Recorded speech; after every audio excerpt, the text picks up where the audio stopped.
Mummy papa का भी शुक्रिया करती हूँ कि उन्होंने हमें पाल पोस के इस काबिल बनाया है कि आज हम स्टेज में खड़े हैं, और गुरुओं के आशीर्वाद से भी उन गुरुओं ने हमें इस काबिल बनाया कि मैं आज इस स्टेज में खड़ी हूँ। मेरी कहानी तो बहुत ही गजब की अजीब कहानी है, शायद लोग जानते भी होंगे। और मैं इस लायक नहीं थी कि मैं इस स्टेज में खड़ी हूँ।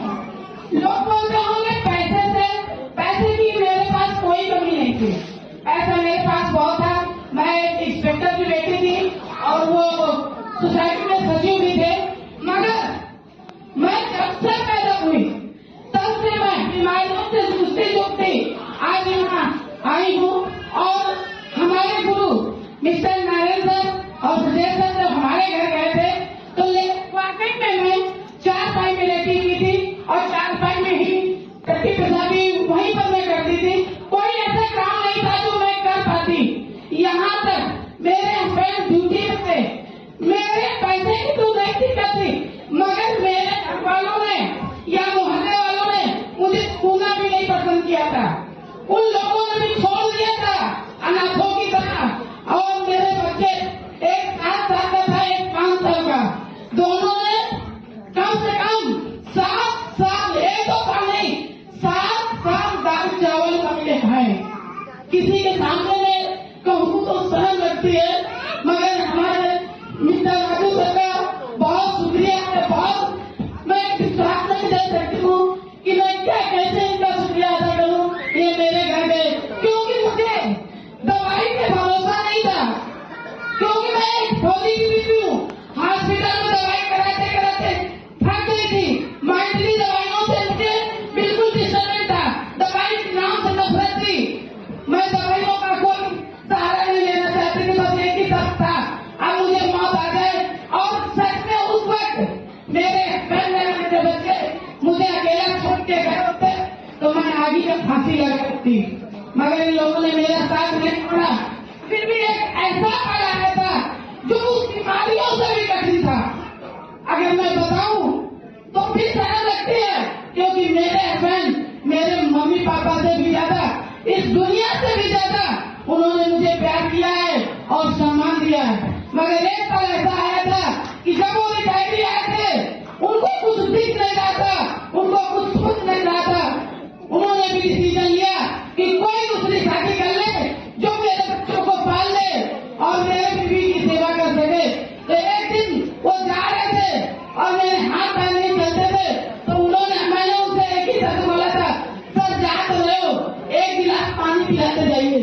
तो वो लेट हो गए थे ड्यूटी के, बोले तुम बच्चे भी नहीं हो कि टाइम से बच लो। उस दिन मैं एक कह के तो चले गए, पर भैया से मैं बोली, माँ मैं ऐसी स्थिति में भी तुम्हारा दरबार करना आई हूँ और तुम्हारी सेवा में लगी रहती हूँ। क्या इसी दिन के लिए जिंदा रखा था कि मैं अपने हस्बैंड के मुंह से ये सुन सकूं? पर कोई बात नहीं, मेरे नारायण सर बहुत मजबूत इंसान थे।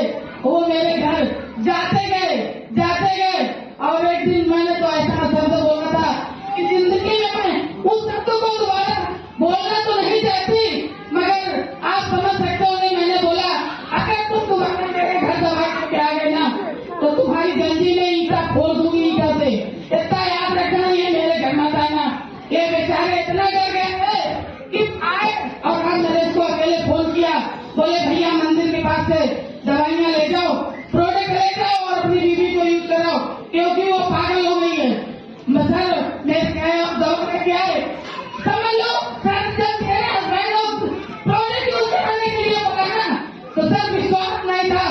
ये लगता था जो बंदा दूसरी शादी को सोच सकता है वो मुझे जहर भी दे सकता है, वो मुझे जहर भी दे सकता है। मैं नहीं सकती थी खाने तुम पियो तुम मरो, तुम जियो हमें बंद जीना दो, जो होगा देखा जाएगा। पर कुछ वक्त ऐसा आया कि सर उस जूस को पीते थे, क्योंकि उनको मोटिवेट हमारे महागुरु राजू सर ने किया था। अब इन्हें क्या खूबी है ये तो सभी लोग जानते हैं, मगर उस वक्त मेरे माइंड को कैसे इन्होंने सेट किया, मैं भी खुद जान हूँ कि मैं 4 पाई में और आज स्टेज में लाने वाले ये हैं। और आज अगर हकीकत है कि मैं शमशान घाटी मैं घटिया में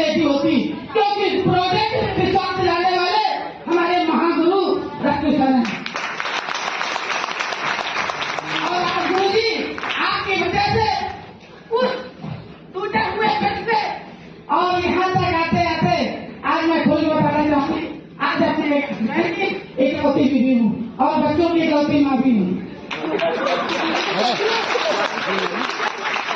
गुरुजी, आपने मुझे इस बात बनाया ना, सब लोग सब चीज का कमिटमेंट किए हैं, मगर सभी लोग सोचते बोलते भी हैं कि तू प्रोजेक्ट बेच के डायमंड बनेगी। ये तो नहीं पता मैं डायमंड बनूं या न बनूं, मगर मेरा कमिटमेंट है हर उस घर में अपने प्रोजेक्ट को पहचाना जहां पर डॉक्टर हाथ खड़े कर दिए हों, और मैं हर उस जगह प्रोजेक्ट को पहुंचाऊंगी जहां पर उनके घर वाले भी नहीं पहुंच पाए। बताने का काम करती रहूंगी आखिरी सांस तक करती रहूंगी। अपने नागरिक और राज्य सरकार जो मैं दिल से शुक्रिया अदा करती हूँ। क्या कहूँ कमिटमेंट में एक टोपाज हमारे साथ खड़ा है, इंद्र इसको टोपाज भी बनाना है और कम से कम 5 इंद्र